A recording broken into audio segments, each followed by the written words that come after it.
Mr. Shireman, I think I heard you say that 60% of the capital in the private bank program is coming from the taxpayers at this point. Is that right?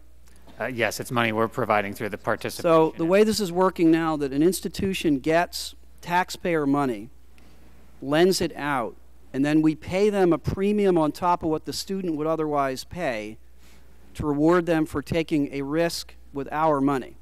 Is that essentially right? Effectively, especially if they keep it, they have the option. They can buy it from us ultimately, or give it back to us and we pay them a fee for their work. But in the meantime, we could have just made the loans directly, and that's really the point. But either way, the taxpayers are absorbing the risk of that capital, not the person in the private sector. Yes, any way we do this, it is a government program. So we are run by private sector participants. With respect to 60% of what's being called private loans here this morning, with respect to 60% of those loans, the taxpayer is in fact absorbing the risk, and we're paying someone a premium to take a risk with our money.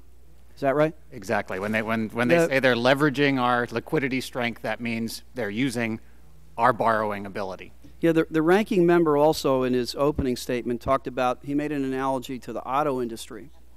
And it seems to me the analogy falls apart in that although we did advance a substantial amount of money to some auto industries, we did not supplement the price of the car, did we? If somebody buys a $20,000 car, we don't pay the automaker $24,000? That's exactly right. We have a whole federal financial aid system for Pell Grants and student loans where the decisions about who can borrow, what institution they can borrow at, how much they can borrow, and what the interest rate is, are all a part of the federal financial aid system. And we don't have that in auto loans, home loans, so the analogy does not really work. Ms. Griswold, we're hearing all the horror stories of these additional administrative costs that will be visited upon institutions that make the switch. What was Penn State's experience in a vast system making the switch from the FFELP program to direct loans in terms of your internal administrative costs? Right. It was a matter of shifting priorities and some pretty intense work for about a 4-month period to get up and running.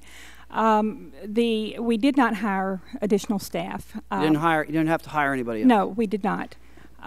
We did not need $400,000, a figure that grew to $1 million the second time I heard it on the streets, to pay any cost associated with this. Any time we implement a new program or a new system at the university, a new financial aid process or a change in regulations, there's always cost associated in terms of staff priorities. You shift staff where they need to be. This happens all the time. It's the way student aid offices work. Mm-hmm. And so the notion that we had to go find $100,000, $200,000, $300,000 to be able to bring direct lending up couldn't be further from the truth. I'm not sure where that came from. Mr. Shireman testified that essentially the only difference between processing the Pell Grant and the direct loan is the student signs a note for the direct loan and not the Pell Grant. Is that essentially right? Yes, it is. So that's the only one administrative step that's really added. Dr. Vedder, I want to ask you one thing. You testified that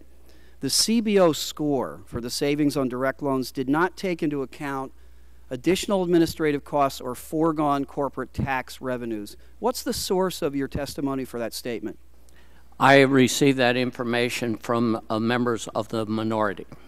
But do you independently I have know not it's true? first-hand scored it, and in my full testimony, I made it very clear that have you read the CBO documents that underscore? I have looked at them. I haven't read them carefully. So are you sure that what you said is right? I'm not sure I'm saying I'm right, but neither are you. I'm not. That's why I'm asking. I said you made the statement that they did not take into account administrative costs or the scoring on tax. Things like this. I'm an economist, Representative Andrews. And I understand that the people at CBO are honest people. I'm not saying that. They sure are. And they're good people. They're professional people. I used to work with them. But economists make mistakes. And if you look at, for example, default rates, can you predict default rates? My time's up, but I just want to be clear that you don't know whether that's true or not, right? I don't know that. Thank you very much.